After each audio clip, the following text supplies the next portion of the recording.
আপনারা তো চিংড়ি মাছের অনেক রকমের রেসিপি খেয়েছেন, এভাবে কিন্তু এই রেসিপিটা একদম নতুন ধরনের আমি তৈরি করেছি। আপনার বাড়িতে একবার ট্রাই করতে পারেন।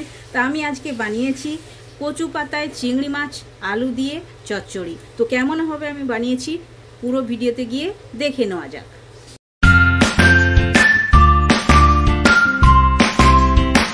Hello everyone, welcome to my channel কি রান্না করিতে আপনাদের সবাইকে স্বাগত। আশা করি আপনারা সকলে ভালোই আছেন।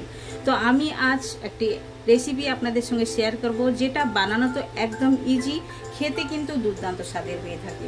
তো আমি আপনাদের সঙ্গে আজ শেয়ার করব কচুর পাতায় চিংড়ি মাছের চচ্চড়ি। তো কচুর পাতায় চিংড়ির যে চচ্চড়িটা কেমনভাবে আমি বানাবো আপনারা দেখতে থাকুন। ভিডিওটা খুবই ভালো লাগবে আর রেসিপিটা তো খুবই ভালো, আপনারা একবার ট্রাই করবেন। একদম নতুনভাবে আমি আপনাদের সঙ্গে শেয়ার করছি কেমনভাবে বানাতে হয়, আপনারা একবার ট্রাই করলে তাহলে আপনারা জানতে পারবেন। আর এই কচুর পাতায় চিংড়ি চচ্চড়িটা কি কি দিয়ে আমি বানাবো আর যে যে উপকরণগুলো আমি নিয়েছি ওগুলো এক এক করে আপনাদের সঙ্গে শেয়ার করে নেব। তো সামনে আছে, তো আমি এক এক করে আপনাদেরকে বলে দিচ্ছি। যে সামনেই দেখুন আছে চিংড়ি মাছ। চিংড়ি মাছ আমি বড় সাইজের চিংড়ি মাছ 150 গ্রাম নিয়েছি। আর চিংড়ি মাছটাকে আমি কিন্তু ছোট করে কেটে নিয়েছি। এই যে দেখুন পিসগুলো বড় বড় ছিল, তো তাই জন্য আমি কেটে নিয়েছি। আর আপনাদের যদি মিডিয়াম সাইজের চিংড়ি মাছ হয় গোটাও দিয়ে রান্না করতে পারেন, কিন্তু আমি কেটে নিয়েছি। আর আমি নিয়েছি 150 গ্রাম চিংড়ি মাছ। আর তার সঙ্গে লাগছে 2টো কাঁচা লঙ্কা দেখুন নিয়েছি। আর নারকেল 50 গ্রামের মতো নারকেল নিয়েছি। এই নারকেল কাঁচা লঙ্কাটা প্রথম বেটে নেবো, আমি বাটি না, কিন্তু দেখানোর জন্য আমি দেখানোর জন্য রেখেছি। আর এটা নিয়েছি কচুর পাতা। এই যে দেখুন কচুর পাতাটা নিয়েছি। কচুর পাতাটা ভালো করে পরিষ্কার করে আমি ধুয়ে নিয়েছি। এইবারে কচুর পাতায় আমি কেমনভাবে বানাবো আপনারা দেখুন। আর যে যে মশলাগুলো লাগবে আমি যখন মাখাবো এক এক করে আপনাদের সঙ্গে শেয়ার করব, বলে দেবো। আর না হলে আপনারা ডিসক্রিপশন বক্সে গিয়ে চেক করে নিতে পারেন, ওটাতে কি কি মাত্রাতে কতটা করে আমি দিয়েছি সব কিছু লেখা থাকে, আপনারা দেখে নিতে পারেন। তাহলে চলুন প্রথমে নারকেলটা পিষে আমি ফিরে আসছি। আমি মিক্সারের মধ্যেই পিষে নেবো।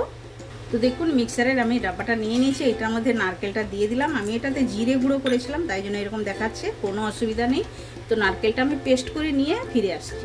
তো দেখুন নারকেলটা একদম সুন্দরভাবে পেস্ট করে নিয়ে নিয়েছি। এখন নারকেলটা যেই বাটিটার মধ্যে আমি মাখাবো ওইটার মধ্যে আমি নিয়ে নিচ্ছি পেস্টটা ভালো করে। সবগুলো আমি এভাবে করে নিয়ে নেবো। তো নারকেলটা তো পেস্ট করে নিয়ে নিয়েছি। এখন এক এক করে মশলা মাখাবো। মশলা মাখানোর আগে চিংড়ি মাছটা যে আমি নিয়েছি এটা আমি দিয়ে দিলাম বাটির মধ্যে। চিংড়ি মাছটা দিয়ে দিলাম। এইবার দেব হলুদ গুঁড়ো, আধা চামচের মতো দিলাম হলুদ গুঁড়ো। 1 চামচ দেব লাল লঙ্কার গুঁড়ি। স্পাইসি আপনারা যতটা খাবেন ওই হিসাবে দিবেন, আমি আর একটু দিচ্ছি, আমরা ঝালটা একটু বেশি খাই তাই জন্য আমি দিলাম, আপনারা আপনাদের হিসাবে দিবেন। আর দেব 1 চামচ ধনের গুঁড়ো, ধনের গুঁড়ো দিলাম। আর দেব আমি 1 চামচ জিরের গুঁড়ো। এখন দেব আমি এটাতে একটি মিডিয়াম সাইজের পেঁয়াজ আমি কেটে রেখেছিলাম ছোট ছোট করে, পেঁয়াজটাও আমি দিয়ে দিলাম এটার মধ্যে। এভাবে করে আপনারা একবার বানিয়ে খেয়ে দেখবেন, দুর্দান্ত স্বাদের হয়ে থাকে।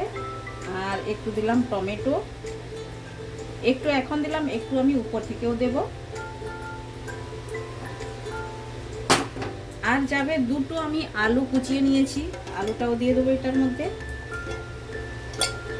সরু সরু করে কেটে নিয়েছি। আর আমি দেব এই যে কচুর পাতার যে ডান্ডিটা ছিল, ডান্ডিটাও আমি কেটে নিয়েছি, এটার মধ্যে দিয়ে দেবো।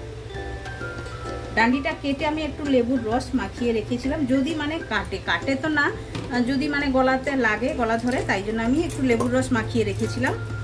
আর এখন যাবে স্বাদ মতো লবণ,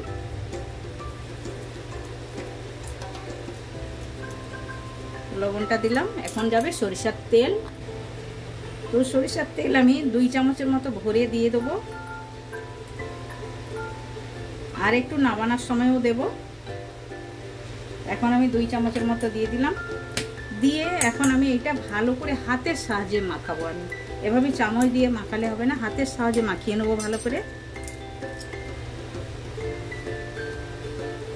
সব জিনিসগুলো ভালো করে, মশলাগুলো মাছের সঙ্গে আলুর সঙ্গে খুবই ভালোভাবে মাখিয়ে নিতে হবে। দেখুন এটা একদম নতুন একটি রেসিপি, আপনার বাড়িতে কিন্তু ট্রাই করতে পারেন। খেতে কিন্তু দুর্দান্ত স্বাদের হবে। আর কেমনভাবে বানাবেন, কচুর পাতায় কেমনভাবে দেবেন, ওটাও আমি আপনাদের সঙ্গে শেয়ার করব। তো দেখুন ভালোভাবে আমি মাখিয়ে নিয়েছি একদম সুন্দরভাবে। এখন হাতটা আমি পরিষ্কার করে ধুয়ে নেব, তারপরে আমি দেখাচ্ছি। তো দেখুন এই প্যানটা আমি নিয়ে নিয়েছি বানানোর জন্য। এখন প্যানের উপরে আমি তেল দিয়ে দেবো। প্যানের উপরে আমি 2 চামচের মতো তেল দিয়ে দেবো। এইটা গ্যাসে বসানোর আগে এই কাজটা করে নিতে হবে, ভালো করে নিচে এভাবেই করে দিয়ে সাজিয়ে নিতে হবে। তো দেখুন আমি দিয়ে দিয়েছি। এখন আমি এক এক করে কচুর পাতাগুলো দেব। প্রথমে আমি যে ছোট পাতা ওইটাই আমি নিচে দিয়ে দিচ্ছি, এভাবেই সাজিয়ে নেব এক এক করে পাতাগুলো।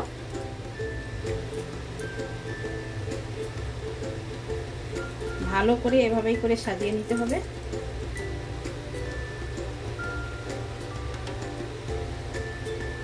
তো দেখুন পাতাগুলো সুন্দরভাবে আমি সাজিয়ে নিয়েছি। এখন আমি এইটা দিয়ে দিচ্ছি মাখানো যে চিংড়ি মাছ আলু মশলা দিয়ে মাখিয়ে রেখেছি, ওইটা এর মধ্যে দিয়ে দেবো।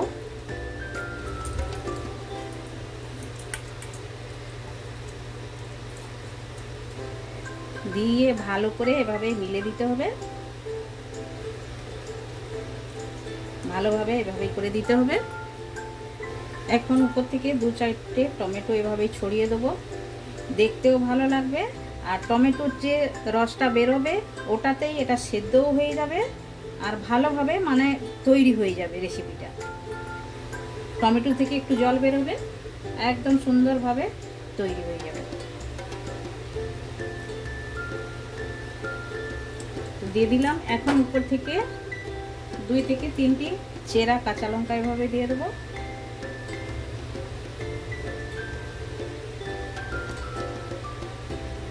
বাস এটা হয়ে গেল।